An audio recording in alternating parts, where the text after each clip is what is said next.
굿모닝,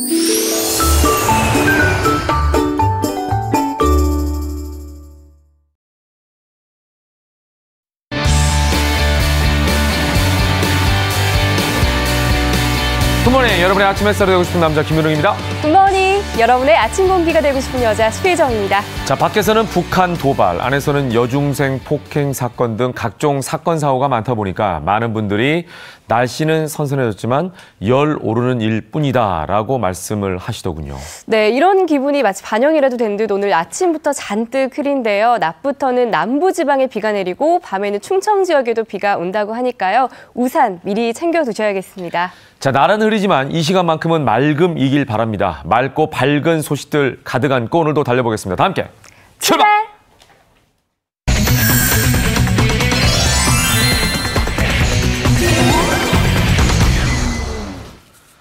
피플앤 이슈 시간입니다. 정철진 칼럼니스트 나오셨습니다. 어서 오십시오. 네, 안녕하십니까. 네, 문재인 대통령 어제 각국과의 전화통화로 아주 바빴을 것 같습니다. 네. 미국, 러시아, 독일 등 각국 정상과 대북 제재 방안을 논의했죠? 네, 그렇습니다. 네. 어제 하루 동안 이 청와대 전화통에 불이 났다 이런 표현이 맞을 것 같은데요. 일본의 아베 총리, 미국의 도널드 트럼프 대통령, 러시아의 푸틴 대통령, 그리고 독일의 메르켈 총리와 연쇄 통화를 했습니다. 특히 이제 트럼프 대통령과는 요즘에 통화를 아주 자주 하는데요. 네. 3일 만에 다시 또 전화 통화를 했었고, 그 다음에 이제 푸틴, 러시아와의 이제 얘기가 굉장히 중요합니다. 지금 아마도 유엔 안보리가 이제 북한에 대한 마지막 경제 제재 수단, 즉 원유 수출 금지를 아마 하게 될 텐데 그럴 경우에 유엔 안보리에서 러시아에게 함께 좀 동참해달라. 이제 푸틴과 아마도 이런 얘기를 좀 나눴었고요. 네. 특히 이제 북한 노동자들을 많이 수출을 하거든요. 네. 그 북한 노동자들 역시도 좀 차단해달라 이런 얘기를 나누게 됐었습니다. 또 하나 메르켈 총리 쪽과는 이제 유럽 쪽에 대해서도 굉장히 의견이 중요합니다. 그래서 안보리에 오게 될 때 아마 뭐 독일에 대해서도 이런저런 협조를 부탁한다는 내용이 있었는데요. 지금 미국의 움직임들을 좀 보면 우리가 세컨더리 보이콧을 아마도 미국이 실시하게 될 것이다. 이런 전망이 나오고 있습니다. 네네. 세컨더리 보이콧이라는 게요. 북한과의 거래 자체도 안 하지만 북한과 거래하고 있는 제3국이 있을 거 아닙니까? 네. 뭐 중국도 있을 수가 있겠고요. 네. 그 나라와 즉 북한과 거래하는 그 나라 역시도 또 하나의 적대국으로 인정해서 실질적인 뭐 무역뿐만이 아니라 금융 거래까지도 완전히 제한하는 이 초강력인데요. 미국이 세컨더리 보이콧을 한다면은 이거 미국의 연계가 안 된 경제가 없지 않습니까? 네네. 그렇기 때문에 아마도 미국의 세컨더리 보이콧을 할 때 북한은 이래저래 견디기가 어려운 정도의 그런 상황까지 빠질 것으로 전망되고 있습니다. 네, 이번에는 전국을 발칵 뒤집은 여중생 폭행 사건으로 넘어가 보겠습니다. 정말 저희가 어저께도 전해드렸지만 참담한 폭행 영상에 이어서 입에 담기 어려운 욕설까지도 전해지고 있다고 하는데요. 네. 가해자도 또 2명이 아니라 4명이라면서요? 그렇습니다. 이제 속속 새로운 사실들이 나오고 있는데요. 우선 이제 가해자 여중생이 2명이 아니라 4명이었다. 2명이 더 있었다라는 얘기고요. 또 하나 지금 피해자 어머니 쪽에서 나오는 얘기가 이번 폭행이 첫 폭행이 아닌 2번째 폭행이었고 그럼 왜 2번째 폭행을 했나? 처음에 폭행 당했을 때 경찰에 신고를 한 데에 대한 보복 폭행이었다는 주장이 나오고 있는데요. 우리가 일반적인 폭행과 보복 폭행은 완전히 이야기가 다른 겁니다. 네. 왜냐하면 이제 폭행 같은 경우에 의도적이 아닐 수가 있지 우발적일 않습니까? 수도 있죠. 우발적일 수가 있는데 이게 보복 폭행이었다면 아마 네. 처벌이 어마어마하게 강해집니다. 그래서 네네. 그 진위를 살펴봐야 될 것 같고요. 그 가해자 여중생끼리 나눴던 SNS 글들도 지금 뭐 이렇게 저렇게 유출돼서 공개가 되고 있는데 좀 끔찍합니다. 네. 그 중에 하나가 나는 피 냄새가 뭐 좋더라 뭐 이런 얘기까지 나오고 있어서 지금 굉장한 좀 충격을 금치 못하는 그런 사건이었습니다. 네. 자, 이런 가운데 청와대 청원 코너가 아주 북새통입니다. 미성년자 처벌 수위를 조정해달라는 청원이 이어지고 있고 여성도 국방 의무를 져야 한다는 청원까지 아주 들끓고 있다면서요. 그렇습니다. 지금 청와대 청원이 가장 많이 나오는 게 우리나라의 이 촉법 소년 문제, 그다음에 소년법에 대해서 너무나 이제 봐주기가 많다. 시대도 바꿨으니까 이것을 좀 고쳐야 된다는 청원 내용입니다. 이 촉법소년이라는 게 뭐냐면요. 이 법을 저촉했음에도 불구하고 10세에서 14세 미만 여기에 대한 이 촉법소년들은 형사법에 대해서는 이제 처벌 수위를 하지 않는, 배제시키는 이제 그런 형사 미성년자를 말합니다. 근데 현재 2011년부터 15년까지 이 촉법소년 문제를 좀 봤더니요. 이 강력범죄를 저질렀던 촉법소년이 거의 4만 4천 명에 달하는데 이들이 저질렀던 범죄가 참 끔찍합니다. 살인, 강도, 성폭력, 방화. 근데 앞서도 말했지만은 이 나이에 해당하는 촉법소년은 형사처벌에 대해서는 이제 면제하기 때문에 이 제도 자체를 고쳐야 된다. 또한 지금 18세 미만의 소년들을 다룬 이 소년법이 있어가지고 실질적으로 이 나이를 조정할 필요가 있다라는 청원이 청와대에 쇄도를 하고 있는 그런 상황인데요. 실질적으로 이번에 여중생 그 가해자 4명 중에 1명도 촉법소년이죠. 이제 뭐 여중생이 되기 때문에 이번엔 처벌을 또 안 받게 되거든요. 그래서 지금 청와대에는 고쳐야 된다. 아예 청소년 보호법 자체를 폐지해라. 이런 얘기까지도 지금 나오고 있어서요. 벌써부터 이제 청와대가 들끓고 있는데 이 맥락은 조금 다른데요. 이 소년법 문제, 뭐 촉법소년 문제, 청소년 보호법 문제와 함께 또 하나 지금 어마어마한 양의 청원이 나오고 있는 게요. 네. 여자도 군대를 가야 된다라는 청원인데 벌써 이게 지금 10만 명의 청원을 돌파를 했습니다. 이게 이제 어떻게 이런 맥락으로 이어지는지는 좀 알 수는 없는데요. 지금 이제 한쪽 성에게만, 남성에게만 현재 이 국방의 의무를 지는 것은 말도 안 된다. 또 점점 군대 이제 줄어들고 있지 않습니까? 이제 젊은 친구들이 줄어들면서 그래서 여성도 군대를 가야 된다는 청원이 나오고 있는데요. 청와대 입장에서는 일정 규모 이후에 이 청원의 숫자가 늘어나게 되면 정말 검토를 해서 여기에 대한 답변을 줘야 됩니다. 청와대 입장 앞으로 좀 지켜봐야 될 것 같습니다. 네, 생리대 유해성 논란 역시 가라앉지 않고 있습니다. 식약처가 민간단체 시험 결과를 공개했는데 믿어야 할지 말아야 할지 정말 혼란이 더 커지고 그렇습니다. 있죠. 이제 이게 무슨 얘기냐면요. 당소의 여성단체가 한 대학 연구소에 의뢰해서 이 전체 생리대에 대한 유해성 여부를 조사하지 않았었습니까? 그리고서 이제 깨끗한 나라만 공개가 됐었는데요. 그 자료가 이미 식약처에 갖고 있었습니다. 근데 식약처한테 이 자료를 공개하냐 마냐 해서 1차 공개를 했었는데 그때는 브랜드 명칭을 뺐거든요. 그러니까 왜 브랜드 명칭을 빼냐 하고 다 공개해라 라고 해서 이번에 식약처가 식약처 조사가 아닙니다. 그 여성단체가 조사한 그 자료를 상품명까지 회사 명까지 기재해서 공개를 했는데 이게 다 걸려들었습니다. 그래서 뭐 깨끗한 나라뿐만이 아니라요. 보면은 뭐 LG 유니참, 유한 킴벌리, P&G 뭐 지금 우리나라의 굵직굵직한 저 생리대 관련 제조회사들이 다 걸려들었었고 정도의 차이만 있었지 TBOC가 다 함유가 돼 있어서 참 그 어느 하나 믿을 거 없다. 뭐 이런 얘기들 지금 나오고 있고요. 지금 식약처는 이것은 이제 여성단체에 대한 연구조사고 식약처 자체 조사가 현재 진행되고 있다라는 뜻입니다. 그래서 곧 식약처가 조사한 결과도 함께 우리가 확인해 볼 필요가 있을 것 같습니다. 정확한 내용이 나왔으면 좋겠다라는 네. 바람이고요. 자, 마지막으로 영상으로 보는 이슈 뭐죠? 그렇습니다. 우리가 이제 옷가게 같은데 고르러 가면 들어가는 순간부터 이제 종업원들이 같이 따라붙으면서 참 이게 불편하고 부담이 좀 느낄 때가 있는데요. 최근 백화점도 그렇고 옷가게의 이 마케팅 기법이 바뀌고 있다라고 하는데 일명 침묵 서비스입니다. 손님이 들어가도 조용히 침묵하고 있다라고 하는 건데요. 영상을 통해서 함께 확인하시죠. 명동 화장품 매장 입구에 두 종류의 바구니가 놓여 있습니다. 각각 혼자 볼게요와 도움이 필요해요라고 쓰인 바구니. 혼자 볼게요 바구니를 들면 직원들이 말을 걸지 않습니다. 因为是我不知道自己比较适合哪一种护肤品，我想自己找找看，然后自己去看看。 직원이 도와주려 하면 오히려 구매 압박을 느껴 불편해하는 손님들을 배려한 서비스입니다. 반응이 좋아서 총 40개 매장에서 운영 중입니다. 오히려 고객님들이 불편함을 느끼시지 않으시고 편하게 보시면서 바구니에 추가로 원하시는 걸 자유롭게 더 담아서 매출에도 긍정적인 효과가 있었습니다. 체험형 매장을 내세우니 잡화점에서는 일명 거리두기 서비스가 시행되고 있습니다. 요즘엔 이렇게 직접 체험해볼 수 있게 꾸며진 공간들이 많이 있는데요. 고객들이 최대한 자유롭게 둘러볼 수 있도록 특별한 요청이 없을 때 종업원들은 일정 거리를 유지합니다. 덕분에 매장에 마련된 화장대에 혼자 앉아 편하게 제품을 써봅니다. 최근엔 일본에서도 말 걸 필요 없음을 뜻하는 쇼핑 가방을 둔 옷가게나 말 걸지 않는 택시 등이 인기. 쇼핑 문화가 바뀌면서 손님을 본체 만체해야 오히려 북적이는 새로운 풍경이 빚어지고 있습니다. 채널A 박선입니다.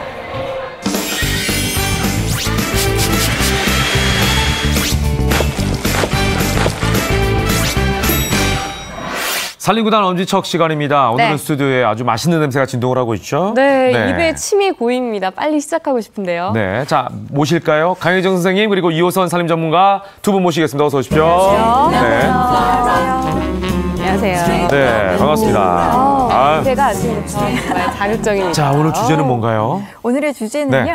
우리 식빵 많이 먹잖아요. 네. 이 식빵을 가지고 뭐 여러 가지 요리, 뭐 피자부터 샌드위치, 뭐 푸딩까지 다 만들고요. 네. 청소하고 뭐 냉장고에 냄새도 없애는 방법. 그러니까 식빵을 활용한 모든 살림을 알려드리려고 합니다. 야, 기대가 됩니다. 네. 자, 첫 번째 음식부터 빨리 만들어 보죠. 네, 뭐죠? 많이들 말씀하시죠. 뭐 네. 저희 시카고 피자라고. 네. 시카고 피자. 그런데 저는 오늘 이제 식빵을 이용해서 식호구 피자 만들 거예요. 식호구. 네. 식빵, 단호박, 고구마. 네. 자, 이렇게 식빵 속이 속을 뚫려 파냈어요. 있어요. 네. 이런 통식빵들 많이 드시잖아요. 근데 이제 식빵 칼집 내서 속을 파내주신 다음에 여기를 이제 올리브 오일을 발라주셔야 돼요. 근데 또 궁금한 게 이 식빵도 네. 종류가 여러 가지잖아요. 네, 우유 식빵도 있고. 네, 여러 가지인데요. 네. 뭐 이렇게 식빵에 구애는 안 받으셔도 될 것 같아요. 뭐 요새 뭐 건강 생각하신다고 뭐 호밀 식빵 같은 것도 많이 드시고, 네. 맞아요. 진짜 개성 있는 빵들이 많잖아요. 네네. 그러니까 그런 것들 사용해 주시면 되고요. 안팎으로 올리브 오일을 잘 발라주세요. 그러니까 식빵 종류는 상관이 없다는 거죠. 이걸 네네. 만드는 데 있어서. 네. 원하는 거를 골라서 하시면 된다. 네. 근데 오일은 왜 발라요? 오일을 발라주셔야지 네. 나중에 익힐 때 빵이 이렇게 건조되지가 않고요. 네, 촉촉하게 드실 수가 있고요. 네. 그리고 뭐 이렇게 타는 거를 방지해 줄 수 있어요. 네. 그리고 지금 속을 파냈잖아요. 네네. 파낸 속은 어떻게 합니까? 그거는 제가 마지막에 알려드릴게요. 마지막에. 네네. 버리는 게 버리는 게 아니죠. 아니네요. 아우, 버리면 안 네. 되죠. 이거를 먹는 거 아니에요? 파내면서? 드셔도 됩니다. 네.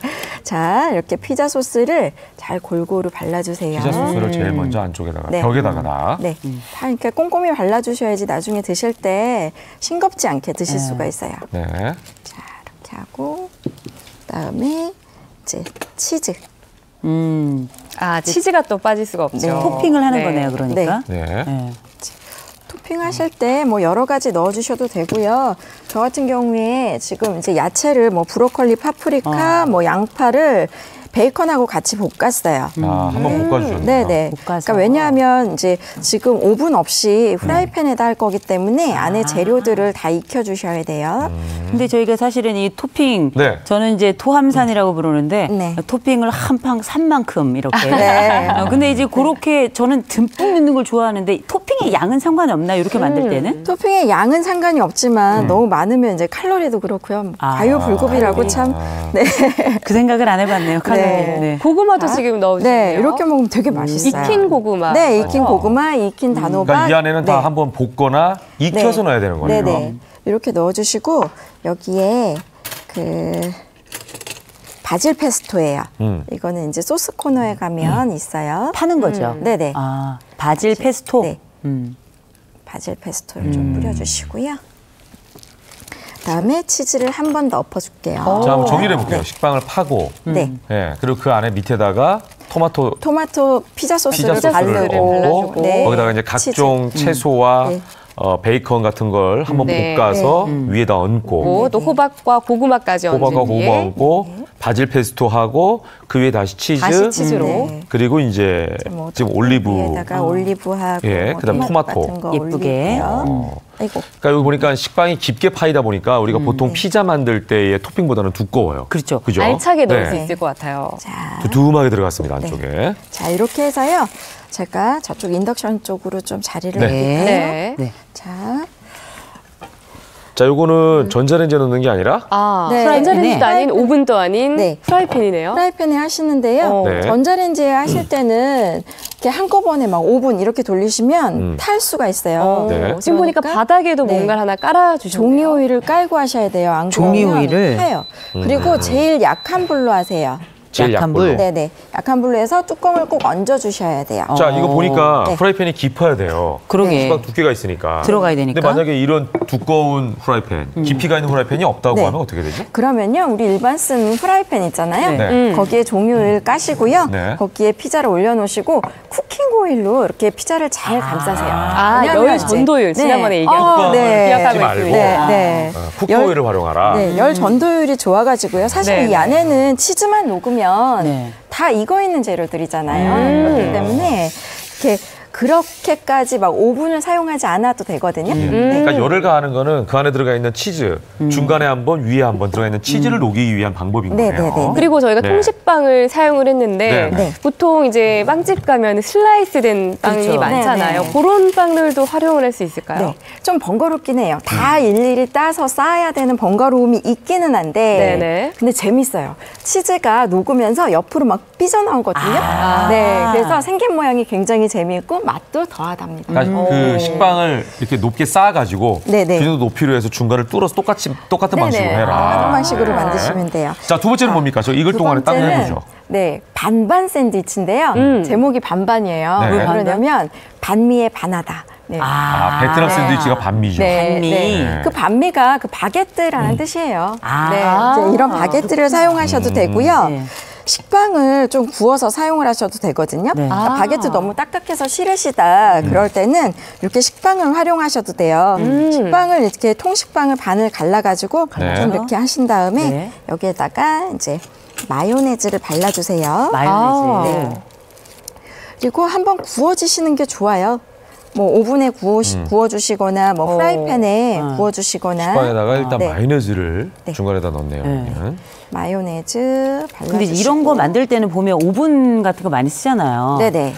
저희 집은 오븐 없어요. 아, 그래요? 오븐 저도 나빠요. 네. 그럼 이제 오븐 없는 집들은 그냥 전자레인지 같은 거 쓰면 안 되나요? 전자레인지 하셔도 돼요. 전자레인지 하시는데 항상 음식 하실 때는 한꺼번에 돌리지 마시고 2분, 3분. 끊어서. 네, 이렇게 끊어서 하시는 게 재료들이 안 타고 잘 속까지 잘 익을 수 있게 하는 방법이에요. 그 너무 뭐예요? 이거는 이제 바질 잎인데요. 애플민트 있으시면 애플민트 넣으시면 좋아요. 자, 그리고 이제 불고기를 제가 볶아 왔는데 아, 여기는 고기를 넣는 거. 아, 네네. 맞아요. 그러니까 베트남 반미가 식에는, 네. 불고기하고 이제 향채를 넣어서 만드는 네네. 그 샌드위치예요. 이제 불고기를 재울 때 사실 이제 베트남식으로 하면 네. 굉장히 좀 제 입맛엔 좀 안 맞더라고요. 향신료도 네. 많이 들어가야 되고 네. 좀 달짝지근하고. 네. 이런 맞아요, 맛이. 맞아요. 그런데 네. 이제 그렇게 틀리진 않아요. 지금 네. 여기 이제 양념을 할 때 뭘 썼냐면 네. 마늘하고 라임즙하고 그다음에 파인애플, 그다음에 고수잎, 그리고 바지를 썰어서 넣고 간장으로 했는데 거기에 포인트가 뭐가 들어갔냐면 우리나라 고추장아찌를 넣었어요. 아. 그래서 살짝 매콤해요. 네. 그리고 이제 우리나라 그냥 불고기 양념 좋아하시는 분들은 집에서 불고기 네, 하듯이 그거 넣으시면 돼요. 그래도 네, 마트 네. 가서 양념 사다가. 네. 거기다 또 고수까지 넣네요. 고수 이렇게 고수 넣어주시고요. 싫어하는 분들은 이제 빼야 됩니다. 네, 그쵸. 고수 싫어하시는 분들은 빼시면 돼요. 네, 네. 자, 그리고 여기에 이제 제가 그 야채를 좀 단촛물에다가 재워가지고 단촛물이요? 네. 단촛물이 뭐죠? 단촛물이 이제 식초, 물, 설탕, 소금 이렇게 섞어가지고요. 왜 피클에 달짝지근한 그런 네, 맛 있죠? 네, 고만 네. 식초물. 네네. 그래서 단촛물. 단촛물. 거기에다가 양파랑 무랑 뭐 오이랑 당근 같은 거를 이렇게 했어요. 이렇게 해서 네. 소스만 끼얹어서 드시면 돼요. 오, 간단하네요, 이거. 아주 뭐 푸짐하게 넣으셔가지고 막 고기가 막 삐져나오고 있습니다. 네. 막 빨리 먹어달라고 막 그 탈출을 위에다가 하네. 보통 이제 그 케찹을 여기다 뿌리는데 네. 그거 네. 대신에 칠리 소스. 칠리 소스. 오. 네. 칠리 소스. 요거 이제 이렇게 피시 해서. 소스 같은 거 쓰시는 것도 괜찮을 것 네, 같아요. 피시 소스 입맛에 쓰셔도 비율에 돼요. 따라 네. 바꾸셔도 될 것 같아요. 맛있는 거 많이 드셨나 봐요. 미식가시잖아요. 오늘은 바게트는 생략하고 네. 식빵 한 바게트도 것만. 똑같은 방식으로. 네. 네, 네. 그죠? 네. 바게트도 가운데를 썰어서. 네, 다르지가 야. 않아요. 되게 쉽네요, 이거. 집에 있는 고기 대충 식호구는 볶고. 어떻게 됐을까요? 식호구요. 네. 식호구를 좀 볼게요. 지금 네. 치즈가 살짝 좀 덜 익은 것 같아요. 걸리고요. 네. 네. 그럼 좀 더 놔두고요. 뭐 네. 약불이니까. 네네. 자, 마지막 하나 더 만들어 볼까요? 그 제가 아까 말씀드렸죠. 그 식빵 속 파는 거 네. 그거 활용하는 거 알려드린다고요. 아까 처음에 팠던 네네. 식빵 속. 네네. 네네. 자, 전 이미 먹었는 줄 알았어요. 아, 여기다 파놓으셨네. 그죠? 네. 먹을 거 그랬나 봐요. 자, 가위로. 식빵을요. 이렇게 해서 그냥 가위로 우리 전자레인지 가능한 컵들 있어요. 네네. 그런 거에 가위로 이렇게 뚝뚝뚝뚝 잘라주세요. 적당한 크기로. 네. 약간 큰 컵이어야 되겠네, 이게 들어가려면. 머그컵. 네네네네. 그죠? 이제 푸딩을 만들어 드릴 건데. 또 보니까 푸딩. 빵 바블 푸딩이라고 되어 있는데 바가 바나나하고 블루베리. 네. 아. 블루베리 들어갑니다. 야, 이게 이제 디저트네요. 네. 네. 근데 또 블루베리가 가을철에 또 면역력에 좋다면서요. 제가 그걸 좀 알죠.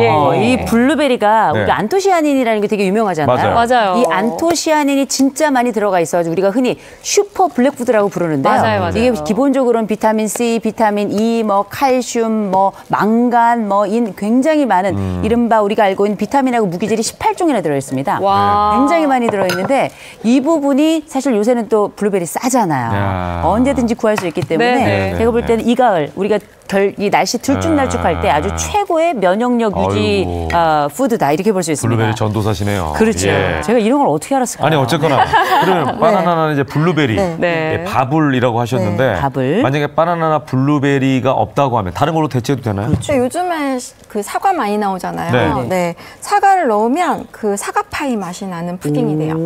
네. 사과를 넣어도 된다. 네.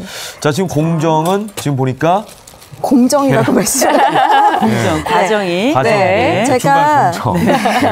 제가 하나 공산품으로 비유를 빠뜨렸어요. 네. 제가 빠뜨렸는데 이제 컵에 식빵 넣기 전에 버터를 한번 발라주시면 아, 원래. 더 깊은 풍미를 느낄 수가 있고요. 식빵의 양에 따라서 우유하고 달걀은 조절을 해주시면 돼요. 자, 그리고 여기다가 시나몬 가루를 계피가루. 넣어주시고. 그러니까 지금 거기에 계란 그냥 하나. 네, 지금 이제 깨서 식빵이 넣고. 얼마 없어서 계란 하나랑 우유를 한 200ml 정도 넣었어요. 거기다 그리고 시나몬 이제 가루. 시나몬 가루랑 소금이랑 넣고. 아, 소금을 넣네요. 네네. 간을 맞추기 위해서 하시나 보다. 그리고 섞어서 어우, 계피가루 냄새가 확 올라와요. 사실 이제 설탕 아니 소금. 단맛을 조금 더 느끼려면 소금을 좀 넣어주시면 단맛이 더 강해져요. 아, 설탕을 넣는 게 아니라. 근데 지금 여기 들어가는 게 그 바나나가 굉장히 강하게 막 달잖아요. 예. 근데 그 맛을 더 극대화시켜 주려면 소금을 조금 넣어주세요. 맞아요. 보통 이제 수박에다가 소금을 많이 소금을 넣죠. 쳐서 네, 드시는 네. 분들 많잖아요. 정말 달잖아요. 예. 자, 이렇게 해서 적게끔 이렇게 눌러주세요. 네. 네, 이렇게 눌러주신 다음에 이 위에 치즈를 살짝 얹어주세요. 역시 또 치즈가 들어가네요. 아유. 치즈 얹어주시고 네. 그리고 이제 바나나, 블루베리를 얹어주시는데 토핑으로 이제 예쁘게 올려주시네요. 토핑을 네. 이제 해주시면 돼요. 네.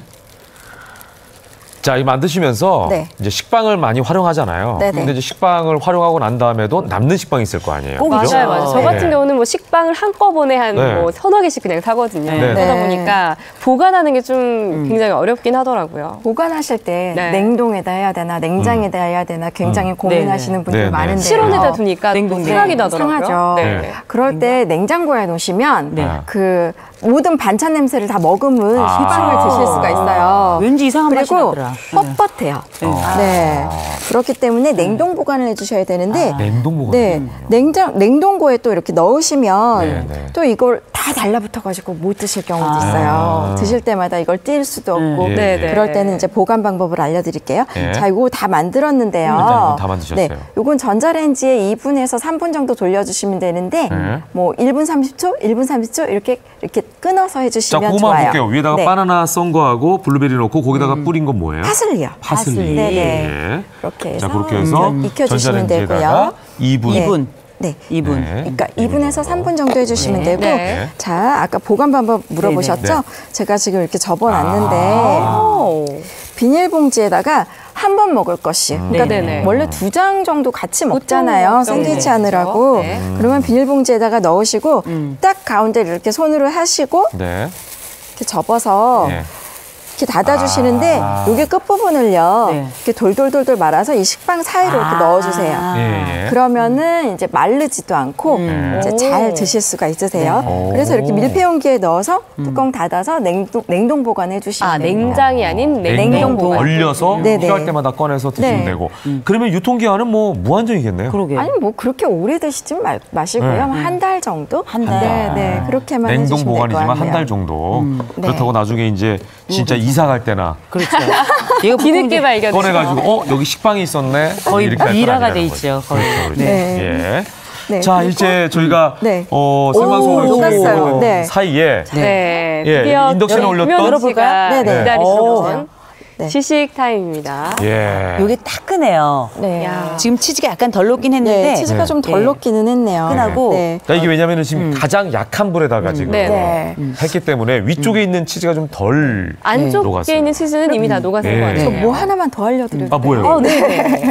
준비해 온 게 있어서 네. 제가 그 냉장고 없애는 것까지 알려드린다고 했잖아요. 네. 자, 보시면 식빵을 프라이팬에다 좀 태웠어요. 왜요? 그러네요. 이렇게 숯처럼 만드는 거예요. 숯하고 일부러? 똑같은 기능을 해요. 오. 무슨 짓이에요 이게? 그럼 먹지 말라는 얘기죠? 네, 드시지 마시고요. 네. 이렇게 호일로 싸셔가지고 네. 포크로 구멍 뽕뽕뽕뽕 뚫어서 그 냉장고 구석에 넣어주시면은요, 냉장고에 있는 모든 냄새를 식빵이 탈취.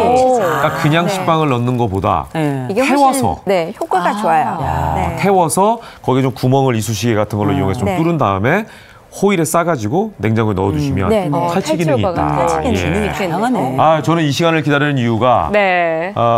시식을 하기 위한 건데 그렇죠. 오늘은 시식할 시간이 없네요. 예. 자, 아무래도 보기만 해도 맛있어 보입니다. 네. 예, 맛있을 수밖에 없는 재료들이 들어갔으니까 그렇습니다. 맛에 대해서는 의심하지 않겠습니다. 마지막으로 정리 한번 해주시죠. 저희가 식빵을 활용할 때 이제 뭐 그냥 샌드위치만 해두시고 뭐 그냥 어디다 활용을 할지 몰라서 네, 막 네. 곰팡이 나서 버리는 경우도 있는데요. 네. 보관 잘 해주시고 여러 가지 음식으로 활용하시면 아주 여러 가지 방면으로 활용을 하실 수 있으실 거예요. 역시 네. 식빵의 변신은 무죄입니다. 자, 오늘도 엄지척이었습니다. 였습니다. 고맙습니다. 감사합니다.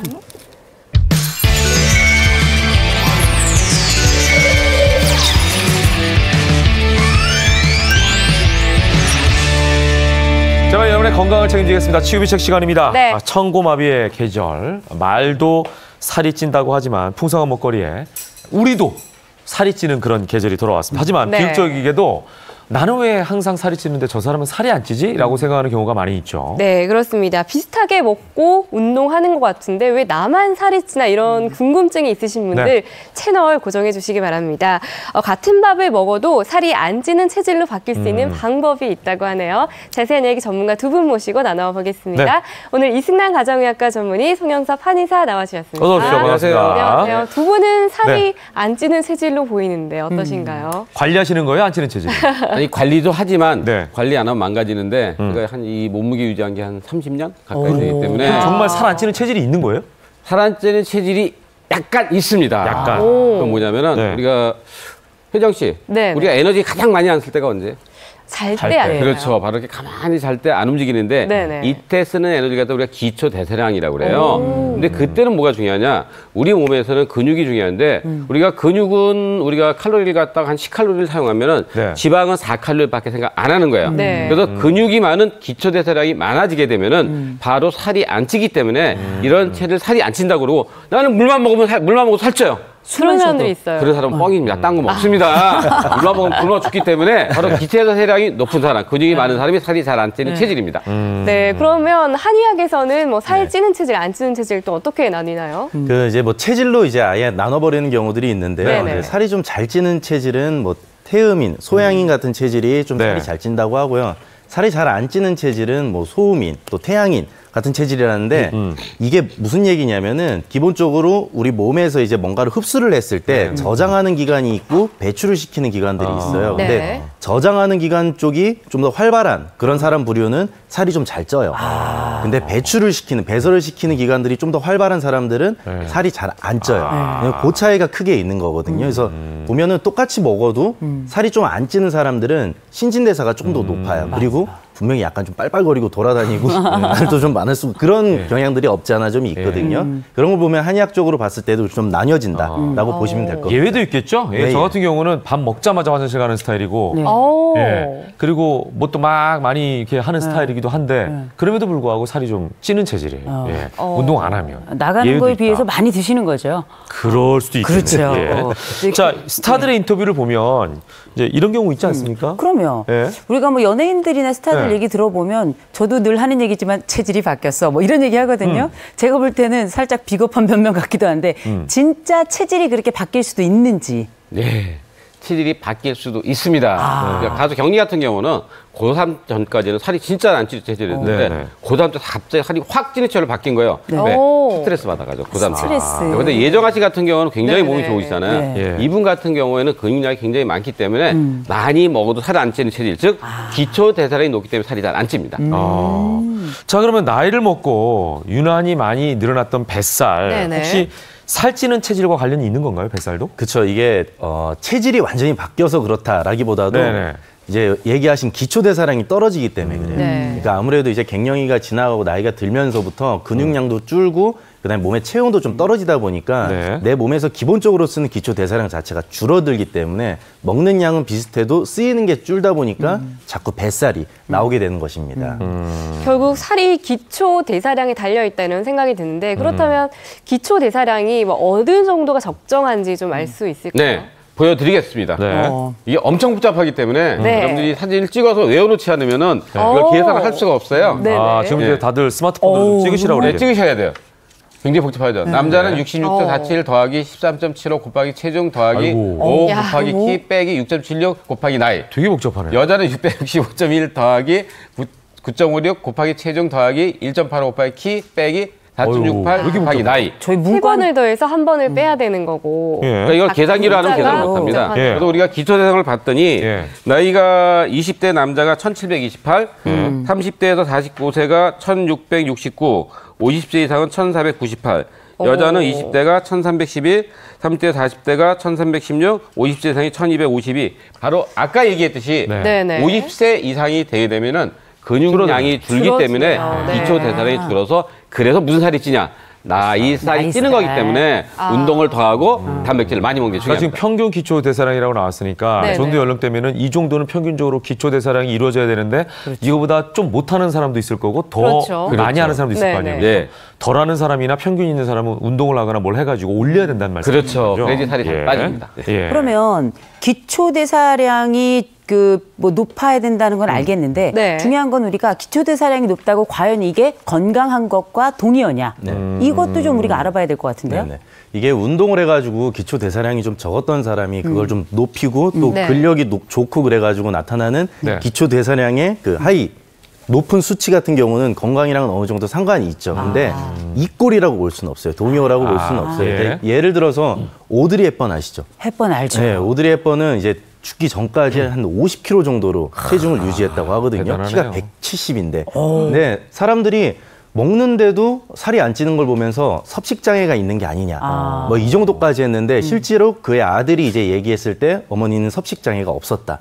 다만 활동력이 굉장히 높았다라고 했거든요. 그래서 기초대사량이 굉장히 높았는데 네. 근데 결국에는 63세 암으로 돌아가셨거든요. 그래서 이 꼴은 아니다라고 얘기를 드리고 싶네요. 예. 저 같은 경우는 무슨 얘기냐면 너무 저체중도 빨리 죽어요. 어느 정도 체중이 그러니까 있어야 적정선이 있어야 된다. 예, 예, 예. 뭐 그런 얘기도 들은 것 같아요. 뚱뚱한 건 안 좋지만 어느 정도 통통한 거는 행복감도 높아지고 오. 평균 수명이 길다. 뭐 이런 얘기 하는 분들도 계시더군요. 예. 자, 그러면은 살 안 찌는 체질이 될 수 있는 비밀, 비결, 그걸 본격적으로 지금부터 살펴보도록 하겠습니다. 네, 살찐 체질 대 안 찌는 체질, 그것이 궁금하다. 첫 번째부터 보겠습니다. 이것을 먹지 않으면 오히려 살이 찐다고 하네요. 뭘까요? 고기? 고기. 좀 뜻밖의. 정답은? 쌀밥이요? 쌀밥이요? 네. 우리가 흔히 쌀밥은 뭐 다이어트 할 때 뭐 거의 절반으로 줄이라 뭐 이런 말이 그 있잖아요. 얘기가 아니라 네. 쌀을 밥을 먹을 때 적당히 먹으면 살이 안 쪄요. 네. 근데 쌀밥을 너무 안 먹게 되면 뭐가 문제가 되냐면요. 네. 그 쌀밥에서 나오는 게 탄수화물이거든요. 그렇죠. 탄수화물이 우리 몸에서는 첫 번째 에너지원인데 네. 이걸 안 먹어버리게 되면은 뭘 쓰느냐? 근육을 쓰게 돼 있어요.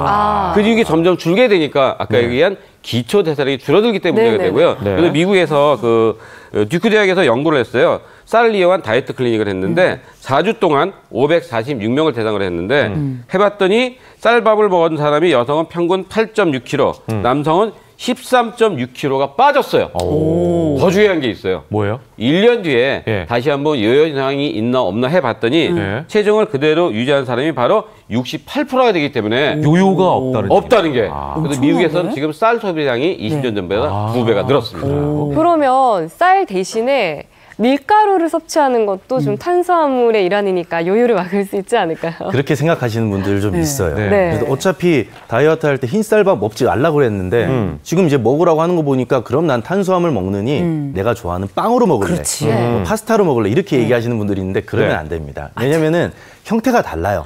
쌀밥 같은 경우는 물론 이제 도정을 해가지고서는 좀 영양분이 없지만 그래도 알이거든요. 알이고 영양소가 좀 있는데 파스타나 그다음 빵에 들어간 밀가루 같은 경우는 아예 가루로 분쇄를 시켜버리니까 흡수되는 정도도 달라요. 먹으면 바로 당으로 가고 그러기 때문에 이제 다이어트 할 때는 그냥 쌀밥류로 아니면 잡곡밥이 훨씬 더 좋기는 좋습니다. 네. 자, 이것도 우리가 잘 알아야 될 기본적인 상식이네요. 네, 예. 그렇습니다. 자, 두 번째로 넘어가 볼까요? 네, 기초대사량 상승 비밀은 바로 이것이다. 뭘까요? 운동 아닌가요? 운동이죠, 뭐 운동. 그렇죠. 네. 저는 뻔한 답이네, 뻔한 답. 네. 물. 물요? 이게 굉장히 재밌죠. 이게 말이 됩니까? 말이 되니까 나왔죠? 왜 그러냐? 네. 우리가 뭐든지 먹으면 얼리 가죠?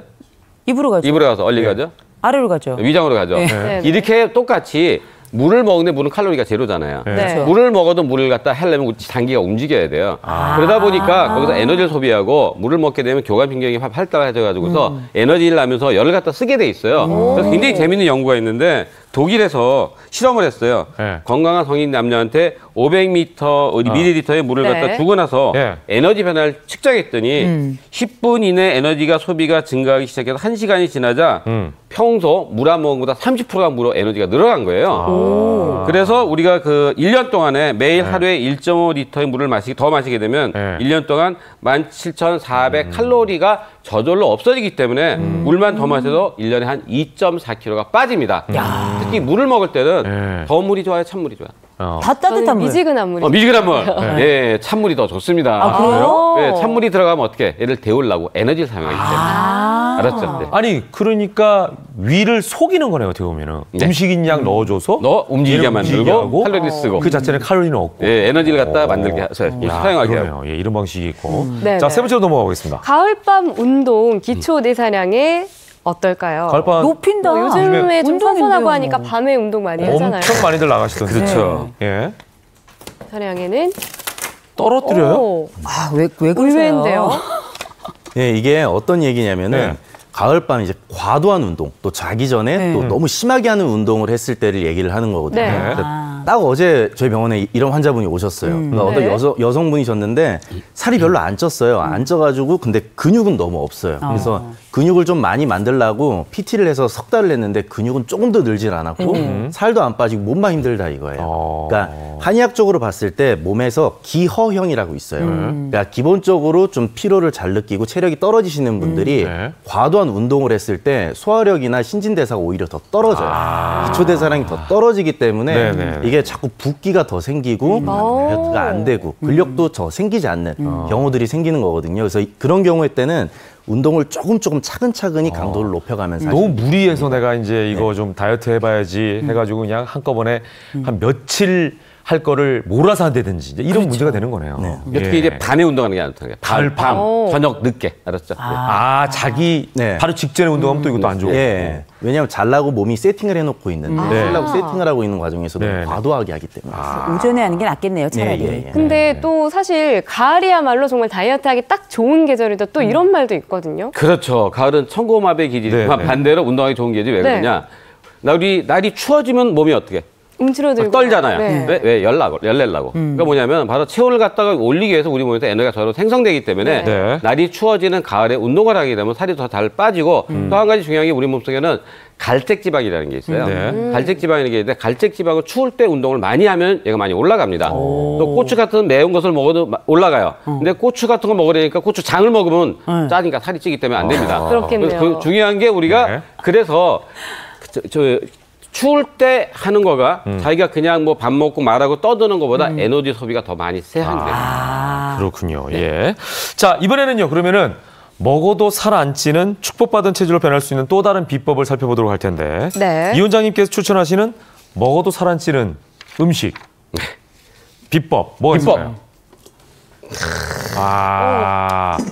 왜냐면 이제 바나나와 우리가 치즈. 바나나와 치즈인데 우리가 운동하기 전에 바나나를 먹게 되면 여기 미네랄하고 운동할 때 뭐가 필요하다고 그랬죠? 약간 탄수화물 필요하다고 그랬잖아요. 미네랄하고 비타민하고 탄수화물이 있으니까 한 30초 전에 하나 먹게 되면은 우리가 에너지원을 도와주는 거예요. 그다음에 운동을 막 하고 나면 운동하면 이제 근육이 좀 약간 이렇게 늘어지고 찢어져 있어요. 이럴 때는 단백질이 들어있는 치즈나 계란 같은 거 먹게 되면 근육을 갖다 붙여주면 딱 근육을 늘려줍니다. 그래서 두 개가 좋습니다. 그러니까 그러면 바나나는 운동하기 전에 먹고 운동을 하고 시간은 상관없어요? 한 30분 전에. 30분 전에 바나나를 먹고 그다음에 운동을 하고 끝난 다음에는 치즈를 먹어서 이 갈라져 있는 근육들을 단단하게 묻혀주고 그리고 넓혀준다. 예, 맞습니다. 그러네요. 자, 손흥섭 원장님께서도 뭐 추천하시는 방법이 있을까요? 제가 준비한 건 이렇게 소고기, 배추, 고추인데 지금 이제 치즈를 싫어하시는 분들이 있어요. 그런 분들은 소고기 드시면 돼요. 소고기. 얘기하신 것처럼 운동하고 소고기를 드셔가지고 근육량을 좀 늘려주면은 체온이 1도만 높아져도 기초대사량은 10%가 더 오르게 되거든요. 그러니까 소고기를 꼭 챙겨 드시고 이 대추를 놓은 이유는 한의학적으로 이 대추 같은 경우는 이제 소화가 좀 안 되시는 분들, 그다음에 몸이 좀 차신 분들한테 굉장히 좋아요. 그래서 체온을 기본적으로 좀 높여줄 수 있고 또 소화를 또 잘할 수 있게 해주기 때문에 대추를 했어요. 근데 대추 같은 경우는 이렇게 말린 대추여야 돼요. 생대추는 안 돼요. 생대추 드시면은 설사고 그럴 수가 있으니까 오히려 소화가 더 안 되고 그럴 수가 있으니까 말린 대추로 뭐 이렇게 끓여서 드시든지 그렇게 드시고요. 그다음에 고추. 고추 같은 경우는 먹으면 맵잖아요. 매워요. 맵게 되니까 체온이 좀 올라가게 되거든요. 그러면서 이제 기초대사량이 좀 높아질 수가 있고 또 비타민 C도 많아서 피부 미용에도 굉장히 좋고요. 그다음에 캡사이신이 있어가지고 우리 몸의 교감신경을 좀 활발하게 해줘요. 그래서 지방이 저장되는 것을 좀 막아주고 그다음에 우리 뇌 혈류를 좀 증가시켜서 엔돌핀이 나오게 해서 기분도 좀 좋게 그러면 해줍니다. 매운 종류, 지금 고추 같은 경우는 사실 매운 종류잖아요. 네네. 매운 종류는 전반적으로 다 기초대사량을 올린다 이렇게 봐도 될까요? 예, 어느 정도는 좀 높이게 되죠. 근데 과하게 먹게 되면은 굉장히 안 좋다라는 건 알고 계시죠? 위에 안 좋고 일단 위에도 안 좋고요. 그다음에 다음날 설사도 하게 되고 그러니까 적당량의 약간의 매콤한 정도로 드시면 좋습니다. 자, 마지막으로 이 원장님께 여쭤보겠습니다. 그 외 평소 기초 대사량을 높여줄 수 있는 생활 습관 정리 좀 해주시죠. 첫 번째는 이제 스트레스가 많이 쌓이는 게 좋기 때문에 스트레스 관리를 위해서 우리가 그 족욕 같은 거에서 막 좀 풀어주는 게 좋고요. 두 번째는 우리가 아까도 얘기했지만 공복에 물 마시기. 공복에 물 마시기. 밥 먹고 나도 국물 같은 거 살 절대 안 빠집니다. 짜기 때문에. 세 번째는 규칙적인 시간에 수면을 하는데 수면 시간도 중요해요. 12시 전에 자면서 수면 시간을 최소한 6시간 정도 자야지만 살이 잘 빠지고요. 그다음에 다 5층 이하의 계단을 걸어버려 타는데 무릎이 나쁜 사람은 안 좋습니다. 내려갈 때 다치니까 빠른 걸음으로 항상 걷는 게 중요하고요. 다섯 번째는 바른 자세를 유지하는 거. 자세만 똑바로 유지해도 살이 잘 빠지고요. 또 한 가지는 마지막으로 이거 해보세요. 빨리 해보세요. 이거 살 빠져요, 안 빠져요? 살 빠져 안 빠져? 빠지겠죠. 절대 안 빠지죠. 근육이 없기 때문에. 그래서 우리가 왜 손가락 움직이는 거예요? 큰 근육을 운용한 하체를 갖다 많이 빨리 걷는 거가 살이 잘 빠집니다. 바른 자세 얘기하셨는데 이런 얘기도 하더라고요. 배에다가 일부러 힘을 주고 다니면은 뱃살이 좀 줄기도 한다라는 얘기도 하시더라고요. 그 숨 쉬는 방법도 있어요. 복식 호흡을 하는데 숨을 갖다가 흉곽으로 배를 쑥 집어넣잖아요. 그 다음에 내쉴 때도 이걸 힘을 주고 후 내쉬어보세요. 이걸 배를 힘을 쭉 들인 다음에 내밀지 말고. 내밀려고 해보세요. 내쉴 때도 들이고 그렇죠. 그럼 살이 잘 빠져요. 그러니까 여기서 긴장감을 유지하는 것만으로도 살이 빠질 수 있다. 이런 말씀이신 것 같아요. 자, 이런 여러 가지 생활 습관도 있으니까 잘 기억하시기 바라겠습니다. 오늘 말씀 여기까지 듣겠습니다. 세 분 고맙습니다. 감사합니다. 요즘 들어 부쩍 피로감을 자주 느낀다면 몸속에 나쁜 활성산소가 증가했음을 의심해 볼 만한데요. 각종 질병과 노화를 불러오는 원인 중 하나인 활성산소. 활성산소로부터 우리 몸을 지키는 방법에 대해 알아봅니다.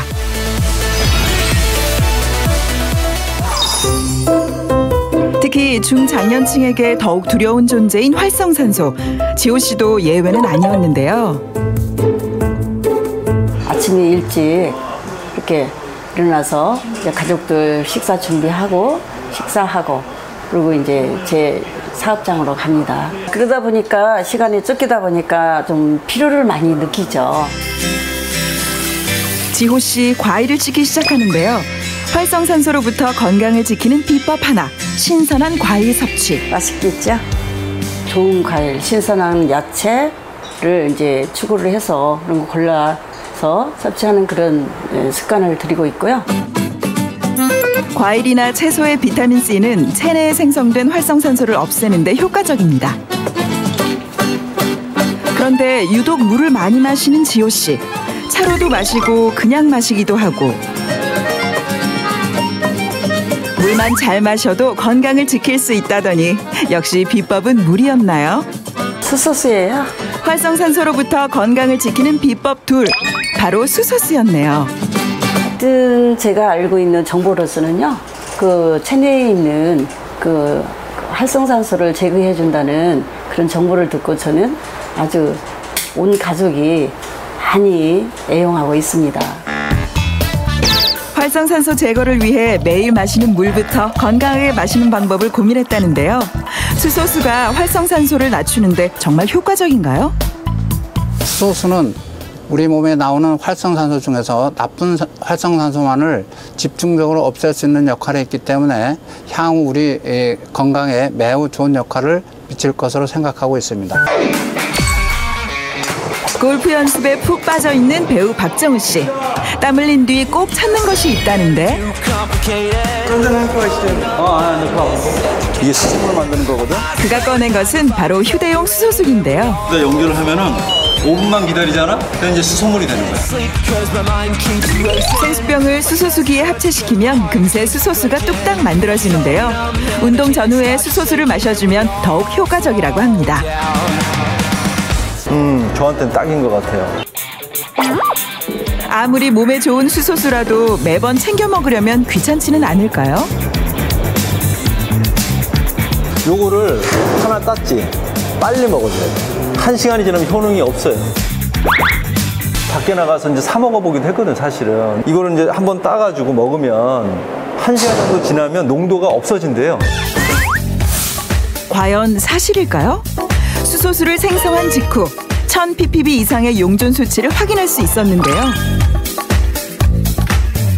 공기 중에 2시간 방치한 뒤 용존 수치를 다시 확인한 결과 그 수치가 현저히 낮아져 있었습니다. 수소는 가스이기 때문에 쉽게 물에서 배출이 됩니다. 해서 수소수를 드실 때는 수소수를 만드는 후 바로 드시는 것이 가장 좋은 방법이 되겠습니다. 언제 어디서나 운동을 할 때도 휴대가 간편하다 보니 수소수기는 빼먹지 않고 챙기는 박정우 씨. 그냥 무슨 뭐 장난감 하나 갖고 다니듯이 해서 바로 해서 먹으니까 너무 좋더라고요. 유독 많은 손님들로 북적이는 인천의 한 카페. 커피 맛에 특별한 비결이라도 있는 걸까요? 설마 카페에도 수소수가 있는 건 아니겠죠? 예, 소스 커피 나왔습니다. 찾았다. 수소수 아메리카노. 저희가 대형 프랜차이즈 가맹점을 한 몇 년 했는데요. 이제 저가 커피가 범람하면서 맛과 이런 품질의 차이가 없어지고 가격 경쟁이 시작돼서 뭔가 이제 경쟁력 있는 커피를 한번 만들어 보면 어떨까 해가지고 그 전에부터 수소수에 대한 관심이 있어가지고 수소수 카페로 저희가 전환하게 된 겁니다. 이곳에서는 수소수를 이용한 커피를 만들어 판매하면서 커피 한 잔도 건강하게 마시고 싶은 사람들의 입소문을 타고 인기를 모으고 있었는데요. 국내에서는 2015년 2월 식품의약품안전처에서 수소를 식품 첨가물로 허용하면서 수소수가 제조 및 판매가 가능해졌으며 수소수가 뷰티 및 헬스 분야의 미래 산업으로 급부상하고 있습니다. 카페를 찾는 분들이 입을 모아 찾는 수소수 커피. 처음에는 호기심으로 그리고 건강관리를 위해 이곳을 찾는 사람들. 마시고 나서 깔끔한 맛이 많이 나서 그래서 여기를 더 많이 찾게 됐어요. 생각보다 깨끗하고 시원한 맛인데요? 좋은데? 이분도 반한 것 같죠? 이게 수소수 그래서 제가 다 먹어잖아요. 맛있더라고 커피가. 다음에 또 할게요. 활성산소로부터 내 몸을 지키는 가장 쉬운 방법. 물만 마셔도 건강해진다는 말이 있듯이 물도 건강하게. 수소수로 건강 지키세요. 오늘은 뭘 먹을까? 맛일까에 대한 고민은 이제 그만. 전국의 맛을 찾아 떠나는 여기 맛고요. 지금 출발합니다. 첫 번째 맛 찾아간 곳은 역사의 고장 경주. 제대로 인기몰이 중이라는 이곳의 메뉴는 어디 가도 볼 수 없는 최고의 조합입니다. 부드럽고 쫄깃쫄깃하고 담백하고 맛이 끝내줘요. 어디 가도 볼 수 없다는 최고의 조합이라니 기대된다. 매콤한 양념 쏙쏙 빼어든 요것은 매콤 양념 족발이요. 야들야들 보들보들 담백하고 고소한 맛의 보쌈. 무척 맛있어 보이긴 한데 설마 이게 꼭? 어디서나 흔히 볼 수 있는 조합 아닌가요? 이게 끝이 아닙니다. 저기 나오네요. 그렇지 뭔가 더 있어야죠. 그것의 정체는 곱창 나왔습니다. 묵직한 돌판 위에서 지글지글. 이 조합의 주인공은 나야 나를 노래하는 곱창구이까지 자리 잡아주시니 어머 어디에도 없는 조합 맞네요. 맞아. 곱창 플러스. 너는 족발 나는 보쌈. 에브리바디 곱창까지 취향대로 골라. 보쌈 올리고 양념족발 얹어서 곱창까지 쌈 싸먹는 당신들은 어르신이지만 욕심쟁이 우후후. 기존의 삼합이지만 이런 새로운 삼합을 만나게 된 것 같아서 정말 좋은 것 같아요. 곱창 안에 곱도 가득 차있고 쫄깃쫄깃하고 냄새도 하나도 안 나고 진짜 맛있습니다. 곱창의 쫀득한 것과 이제 부추의 이제 아삭거리는 조화가 잘 이루어지죠. 삼합계의 새로운 왕자를 노리는 곱창, 족발, 보쌈. 그 맛의 비밀을 알아볼 시간인데요. 갑자기 식당 밖으로 나가는 사장님? 저 어디 가시는 거예요? 지금 곱창 재료 가지러 가요. 식당에서 20여 분을 달려 도착한 곳은 초록 물결 넘실대는 부추밭. 적당하게 잘 자란 녀석들로 골라 거침없이 부추를 베는데요. 손님들에게 이게 건강하고 질 좋은 음식이 나가기 위해 가지고 저희가 키우는 거죠. 이번 내리실 곳은 버섯농장입니다. 직접 재배한 통통한 새송이 버섯 역시 필요할 때마다 바로바로 따서 사용하는데요. 매일 아침 들여온다는 한우 곱창도 준비. 그런데 웬 얼음이에요? 곱창의 맛은 곱 아니겠어요. 그 곱을 살리기 위해서 저희는 얼음물에 1시간 담궈놓고 있습니다. 곱이 흘러내리지 않게 응고되면서 곱창 본연의 모습을 갖추게 되는데요. 탱그르르 통통. 우리 곱창이 달라졌어요. 피면은 곱창 안에 곱들이 이제 이 분포가 잘 되고 곱이 여러 쪽으로 분산이 잘 되기 때문에 이제. 잡냄새 제거 필수품 한약재 주머니 준비하시고 채소 주머니와 곱창 넣어서 초벌로 한번 삶아줍니다.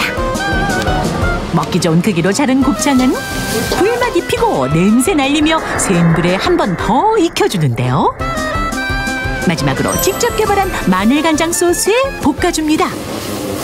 돌판 위에 버섯, 부추, 양배추 올리고 양념곱창 소복이 올려서 마법가루 척척 뿌려주면 완성! 채소 숨죽이며 바로 시작되는 젓가락 신공. 먹는 내내 씹는 내내 입안 가득 행복이 가득가득. 둘이 먹다가 저희 죽어도 모르겠다. 빈자리 한 번 나는 법이 없으니 그 맛 인정. 곱창과 의기투 앞에 사람들 입맛으로 잡은 족발과 보쌈의 인기도 식을 줄 모른다는데요. 몸에 좋은 한약재와 채소를 똘똘 뭉쳐 족발과 함께 반나절 푹 삶아주면 윤기 쭈르르르 탱글탱글한 구릿빛 피부 자랑하는 족발 완성입니다. 먹기 좋게 자른 족발은 매콤 양념에 몸을 맡긴 채 요리조리 볶아 먹음직스럽게 접시에 담아 고소한 아몬드 솔솔 뿌려 짝꿍과 함께 손님상으로. 매콤 족발은 어른 거, 보들보쌈은 아이 거. 어때 맛이? 맛있어? 족발하고 보쌈하고 둘 다 곱창 묘장 너무 맛있고요. 그리고 약간 쫄깃쫄깃하고 좀 입맛을 좀 당기는 맛이라서 정말 맛있는 것 같아요. 여기 맞고요. 공식 홍보 찬스. 주어진 시간 15초. 음식의 근본은 약과 같다는 생각으로 저희는 항상 일을 하고 있으며 오늘 하루 양껏 푸짐하게 맛있게 드시고 좋은 하루 되십시오. 정결차고 화이팅! 화이팅! 끝나셨어요? 예. 끝! 화이팅! 다음 인천으로 달려간 두 번째 맞고요. 뭘 그렇게 막 주시길래 간판부터 남다르다? 종류가 너무 많아서요. 배불러서 다 못 먹을 것 같아요. 여기서 나오는 거 다 먹다가는 아무래도 병원에 가야 될 것 같아요. 왜요? 배가 불러서. 손님들 엉덩이 붙이자마자 세팅되는 음식들. 한 상으로도 모자라 층층이 겹겹이 올라간다. 아직 들 나왔는데요. 여기 60가지가 나와야 돼요. 60가지. 60가지라고요? 듣고도 못 믿을, 보고도 안 믿을 신세계가 펼쳐지는데요. 제철 해산물 가득 담은 시원한 물회와 보양식의 절대 강자 전복 낙지 삼계탕 더하기 비싼 몸값 자랑하는 랍스터까지. 아니 이게 다 기본찬이라고요? 정말? 진짜? 한 가지씩 늘리다 보니까 크기가 60가지로 늘은 거예요. 그런데 앞으로 해드릴 수 있으면 더 많이 개발해서 더 해드리려고 생각하고 있어요. 소라 전복 좋아하는 사람도 물회 드시고 싶던 아빠도 꽃게마니아 이모까지 모두 대만족. 맛있지? 세트 시키면 기본 메뉴가 이렇게 나와요. 60첩 곁들이 찬을 탄생시킨 주인공은 바로 싱싱한 제철회 되시겠다. 바쁜 가게 뒤로하고 더 바쁜 발걸음 옮기시는 사장님. 어디 가세요? 손으로 만져보고 골라서 물건을 가져와야 되거든요. 가까운 거리에 항구와 수산시장이 위치해 있다는 장점을 살려 싱싱한 해산물을 바로바로 골라서 쓰는데요. 좀 수고스럽더라도 절대 양보하지 않는 사장님만의 철칙입니다. 시키면 내가 생각하는 그런 물건이 오지 않으니까. 제철 만나 제대로 살오른 농어와 광어가 펄떡이며 힘자랑하는데요. 아이쿠, 이어지는 숙련된 전문가의 날렵한 칼솜씨. 근데 회가 정말 두툼해요. 먹는 식감이 좋으라고 두툼두툼하게 썰어드려요. 뽀얗고 투명하게 빛나는 자태. 보기만 해도 쫄깃함이 느껴지는데 그냥 먹어도 탱글탱글 쫀득쫀득 입안에서 살아 숨쉰다는 화로회. 저도 느껴보고 싶습니다. 이마기가 크기도 크고요. 더 두껍고 해서 씹는 이 뭐라 그러지? 식감이 더 쫀득쫀득하고 입안을 꽉 채우는 것 같아요. 되게 맛있어요. 제철에 맞게 스키다시가 잡히니까 여러 가지 맛볼 수 있고 싱싱해서 좋은 것 같아요. 가지수만 채우는 뻔한 곁들이 차는 카라. 카시오가피, 당귀, 대추 등 한약재와 깨끗하게 손질된 닭 넣어서 푹 끓여주는데요. 팔팔 끓기 시작하면 닭 먼저 퇴장. 오래 여기다 놔두면 맛있는 물이 다 빠지고요. 국물이 탁해지죠. 육수에 삶은 닭과 능이버섯, 전복, 낙지 넣어주면 기본 찬이라기엔 너무도 과한 전복 낙지 삼계탕. 싱싱한 꽃게에 가진 양념 넣어 무친 양념게장은 물론 인천항에서 만날 수 있는 모든 해산물 총집합. 눈코 뜰 새 없이 바쁜 주방 풍경은 뭐 당연지사. 스키다시가 60가지라고 그냥 대강대강 해드리는 게 아니고요. 그때그때 나오는 제철 보양식으로 그렇게 해서 정성껏 해드리고 있습니다. 상을 꽉 채우다 못해 비집고 나올 상황. 상탈이 안 이어졌나 몰라요. 제철 해산물의 신선함이 그대로 전해집니다. 신선해요. 대박. 어린 나이도 맛있게 한 입. 알이 꽉 차고 통통하고 아니 맛이 끝내줘요 그냥. 아무리 배불러도 안 먹으면 서운한 매운탕. 구수하고 칼칼한 국물의 유혹을 그 누가 뿌리칠 수 있을까요? 오도육미, 머리에 붙은 살도 야무지게 발라먹고 뜨끈한 국물로 마무리. 끝내줍니다.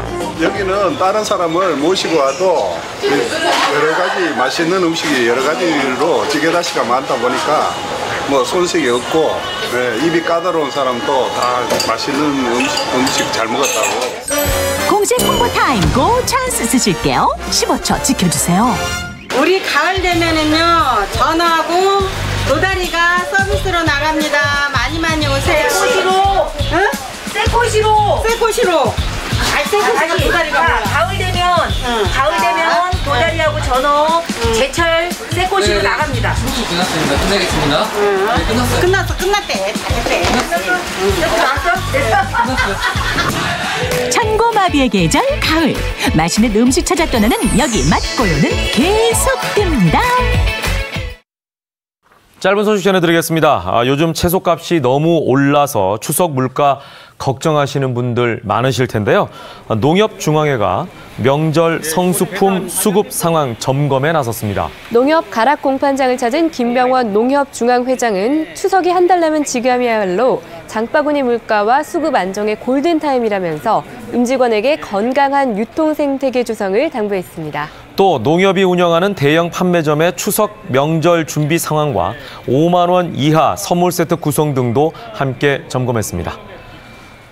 대표적인 철학가이자 수필가인 김영석 연세대 명예교수가 제31회 인촌상 교육부문 수상자로 선정됐습니다. 서울중앙중고교와 연세대에서 학생들을 가르친 김 교수는 정년 후에도 강단에 서며 평생 교육에 헌신한 공로를 인정받았습니다. 또 언론문화 부문은 강효 미국 줄리어드 음대 교수, 인문사회 부문은 이상섭 연세대 명예교수, 과학기술상은 김종승 고려대 화학과 교수가 수상합니다. 인촌산 시상식은 다음 달 11일 열리고요. 각각 1억 원의 상금이 수여됩니다.